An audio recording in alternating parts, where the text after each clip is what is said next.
Para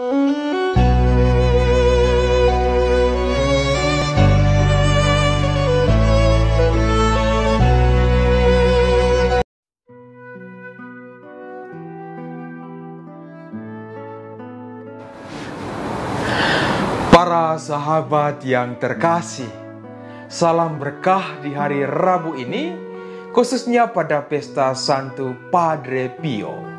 Sabda hidup diambil dari Injil Lukas, bab 9 ayat 1-6, dan ayat hidup dari ayat kedua yang berbunyi, dan untuk menyembuhkan orang. Padre Pio salah satu santo yang saya juga suka, karena mengajarkan kepada saya tentang bahwa dalam keterbatasan Tuhan menunjukkan jalan. Dia adalah seorang imam Fransiskan yang sangat sederhana dan dia sakit-sakitan. Konon dia menderita penyakit paru-paru yang sudah kronis. Karena itu dia tidak bisa melayani umat di luar.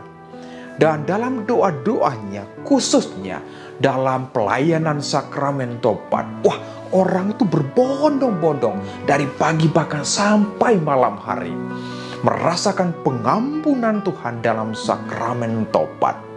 Dan Padre Pio, dia juga mengalami apa yang disebut dengan stigmata, yaitu penglihatan, dalam arti bahwa dia merasakan bagaimana jalan penderitaan Tuhan dan juga wafat Tuhan di kayu salib.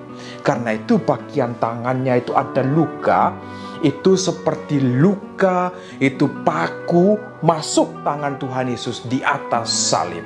Karena itu orang datang ke tempatnya berdoa bersama dan merasakan jamahan kasih Tuhan. Bahkan setelah dia meninggal, itu ruangannya itu harum, wangi sekali. Dan bagaimana kesaksian khususnya dari Paulus yang ke-6, dia mengatakan bahwa lihatlah betapa masyurnya dia dan betapa seluruh dunia berkumpul sekelilingnya. Dia adalah orang yang sungguh-sungguh berdoa dalam penderitaan, itu merasakan jamahan kasih Tuhan. Itulah Padre Pio yang pada hari ini kita rayakan. Dan tentunya bagaimana hari ini juga gereja khususnya melalui Injil hari ini, perutusan kita dalam keterbatasan yang ada, Yesus meminta saya dan para sahabat tidak banyak, satu hal, yaitu bergantung kepada kasih Tuhan. Nah, bagaimana bergantung kepada kasih Tuhan? Sulit sekali kita pahami Injil ini, tapi mari kita melihat. Yesus berkata, jangan membawa tongkat, jangan membawa uang, juga baju dan juga yang lain. Tetapi sebetulnya yang diminta oleh Tuhan itu adalah sebuah penyerahan diri, kebergantungan kepada Tuhan. Seperti Padre Pio sendiri, dalam keterbatasan dia sebagai manusia yang sakit lagi, dia sungguh bergantung sepenuhnya kepada Tuhan.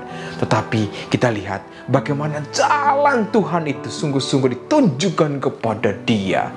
Saya yakin dan percaya kalau kita terbuka hati, bagi kita orang Katolik, artinya bahwa merasakan kasih Tuhan itu melalui apa yang kita alami, melalui mujizat-mujizat, melalui rahmat-rahmat yang Tuhan berikan kepada saya dan para sahabat.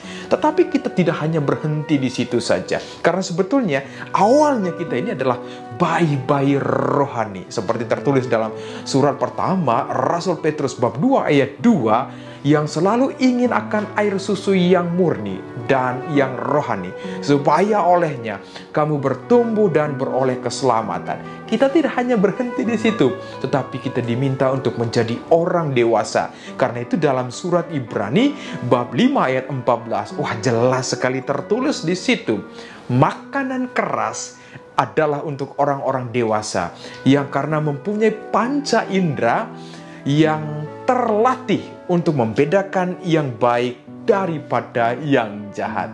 Nah, inilah panggilan bahwa sekarang kita tidak bayi rohani lagi, tetapi kita adalah orang-orang dewasa yang diutus Tuhan untuk menyembuhkan diri sendiri, menyembuhkan orang lain, menyembuhkan dunia ini.